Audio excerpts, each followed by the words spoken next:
Ces dernières années, le Saint-Coran a été de plus en plus dépeint de manière négative. Nous tenons à présenter une introduction au véritable message et esprit du Saint-Coran.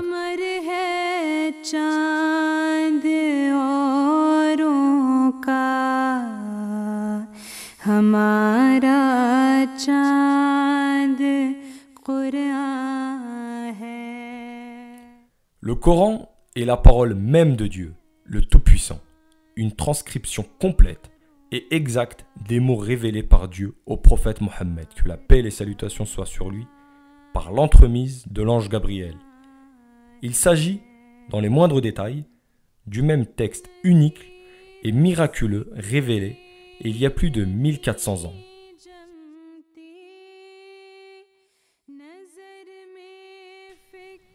Le Coran est la principale source de la foi et de la pratique de tous les musulmans.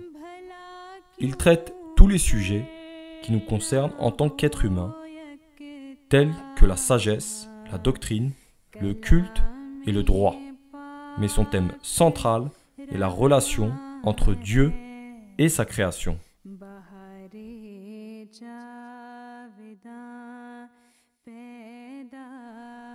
Nous allons maintenant discuter avec deux musulmans qui présenteront leurs réponses à certaines des questions soulevées par les médias occidentaux.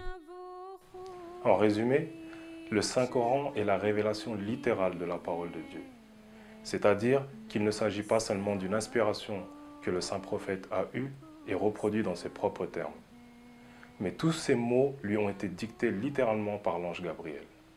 Il l'écoutait et ensuite dictait les paroles à ses compagnons qui les écrivaient. Chaque mot du Coran a été révélé au prophète Mohammed, paix et salut soit sur lui. C'est la raison pour laquelle nous disons que c'est la parole de Dieu. Lorsque nous parlons du Coran comme étant la parole de Dieu, je pense que cela peut prêter à confusion dans les pays occidentaux. Car il y a la croyance en la Bible qui est considérée comme étant une parole d'inspiration divine. Plus d'1 milliard de musulmans dans le monde entier récitent des versets du Saint-Coran au cours des 5 prières quotidiennes prescrites par l'islam. De plus, des milliers de musulmans sont engagés à mémoriser le Saint-Coran dans son intégralité, ce qui en fait le livre le plus récité et le plus mémorisé dans le monde. Le Coran est le seul livre au monde qui a l'honneur d'être autant mémorisé. C'est une façon d'en préserver le contenu. Lorsqu'un verset était révélé au prophète Mohammed, paix et salut soit sur lui, il le mémorisait. Il ne recevait pas tout le chapitre d'un coup. Il recevait quelques mots ou quelques versets qu'il mémorisait. Ensuite, environ 7 compagnons écrivaient ce qu'il avait mémorisé. Et c'est cette tradition que des milliers de musulmans perpétuent en mémorisant le Coran en entier. Le Saint-Coran ne revendique pas détenir le monopole de la vérité. Il ne prétend pas non plus être le seul livre révélé par Dieu. Il s'agit d'une continuité dans la chaîne de la révélation. C'est une religion pour toute l'humanité, et ce jusqu'à la fin des temps. Je ne dis pas que les autres religions étaient fausses ou dans l'égarement, car le Coran dit que Moïse était un prophète véridique de Dieu, ainsi qu'Abraham, Adam, Joshua, Noé, etc. Il en est fait mention en détail. On ne tarit pas d'éloges sur eux, on ne tarit pas d'éloges sur Jésus. Il est dit également que le christianisme était véridique en son temps, mais quand ce temps fut révolu, Dieu offrit le Coran à l'islam. Ce n'était pas en remplacement de la religion précédente, mais c'était plutôt afin de faire évoluer la religion. On peut donc dire que les religions antérieures étaient destinées à un peuple, une période et une région déterminée, alors que l'islam concerne l'humanité tout entière, et ce, jusqu'à la fin des temps. Le Coran ne prétend pas détenir le monopole de la vérité.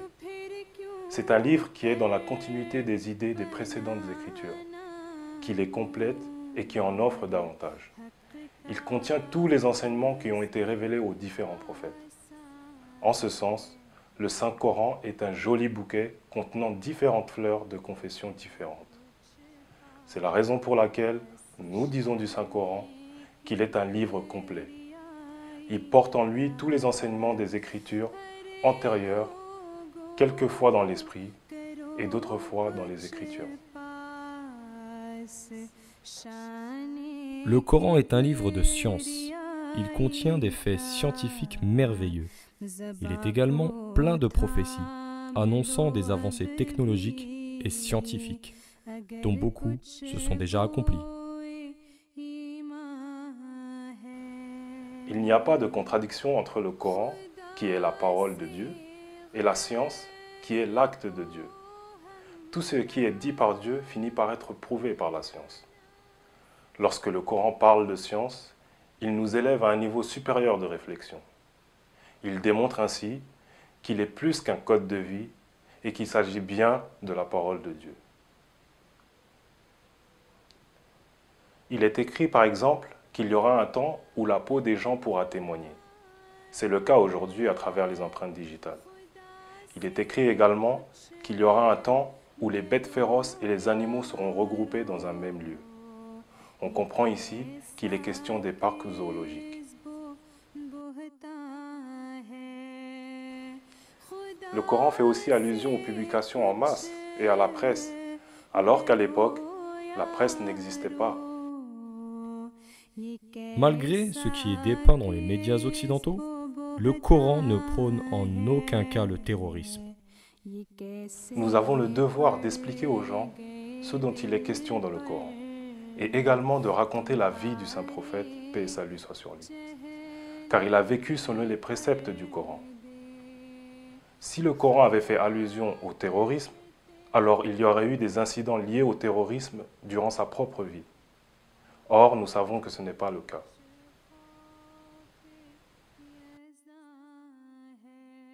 En résumé, je peux dire que les versets du Saint-Coran qui font référence à la riposte ou aux embuscades d'ennemis ou à la mort des criminels sont tous liés à des circonstances particulières.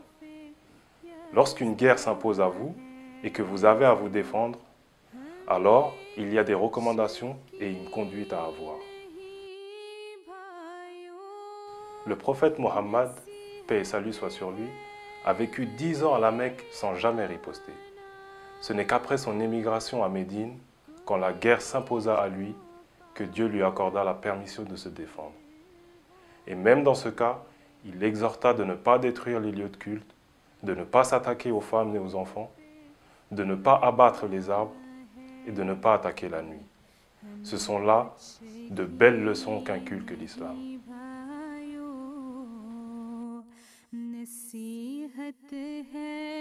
En résumé, le Coran est la parole vivante et directe de Dieu, libre de toute interpolation ou corruption. Il fournit à l'humanité des principes directeurs légiférant dans chaque domaine et chaque aspect de l'existence et des relations humaines.